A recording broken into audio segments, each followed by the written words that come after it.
this person said like this. He said Isaac. He said he loved Jews. He loves them. He wants them to have atzlach and parnasa. And when he heard that, first I just thought you're Taka Meshuggah, but he says that there's something there. Can't hear Isaac. First of all, Chaim. You're right though about BS. First of all, Chaim. When he said this, that you love Yidden and you want them to have parnasa. I know who it is. Yeah, I'll tell you after. When he said this, reminded me of a Maisa I wanted to share. This Maisa I heard this past week. I was driving on listening to podcasts. So there's a Yid in Crown Heights. His name is Yehuda Klapman. He's a sofer. Oh, Clappy. No, father. So he said, he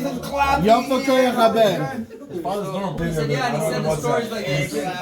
He said he didn't apparently grow up in Lubavitcher, but when he got married, he wanted a Yaniv or Esrik. Meaning of Lubavitcher sent him to have an Esrik from Calabria. His family always had Eretz Yisrael. Now he's getting married, he's getting his own. Someone told him, there's a person in Crown Heights selling a Esrogim, go to this house to buy. He walks into the house and he says, the house is a mess. There's mattresses behind the counter, there's a lot of kids there. There's a Esrogim on the living room table. And he says that Esrogim, he told his description was, it looks like Greenland. Skinny pickles. He described that Esrogim like skinny pickles. Good morning, Avi. And he's thinking, why ask you that looks like a pickle? How does this work? And he didn't know what to do. As he's looking at the Esrogim, another guy comes in. His name was Reb Elia Gross. I don't know who this was or is, but Elia Gross. You know who this, Reb Raskin? Papi's uncle. Sure. Yeah. There you go. He walks in. Life is the Rosenwood. There you go. So he walks in, he looks around, he picks the Esrog. knows the wife. It's okay. He picks the Esrog, one of these green pickles, as he described it. He paid for it, and he walked out. This Rabbi Klapman, you heard his name is? He said, as the guy was on, to walk in and not buy anything, go out, it didn't look good. But this guy was going out, so he went with him. And this Elia Gross, who just brought an Esrog, said like this. He said, when it comes to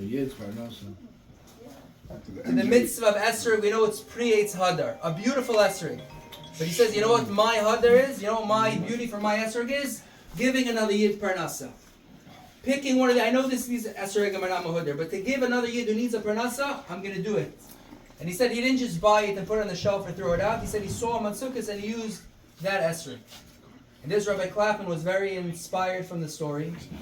And years later, he was writing something to the Rebbe, so he got his way of writing. He got a Israeli to write it a beautiful way. This story, Maisa B'Shnei Chasidim, the whole story. This Elia Gross, I don't know if he wrote the names or not. Long story short, he gave it into the Rebbe. Rabbi Levi Groner I first asked Rabbi Groner, should I give it to the Rebbe? He says, everyone's giving the Rebbe all their shtusim and nonsense. You have a beautiful story, you're not going to give it? No problem. Rabbi Groner was there when the Rebbe read it. And he said the Rebbe was smiling and mamash from ear to ear reading the story. The bottom line is helping another Yid with Parnasa, with anything, but especially Parnasa, is the ultimate. So L'chaim, behind all the is a heart that cares. So we should be inspired from you. That should be B'Hatzlacha.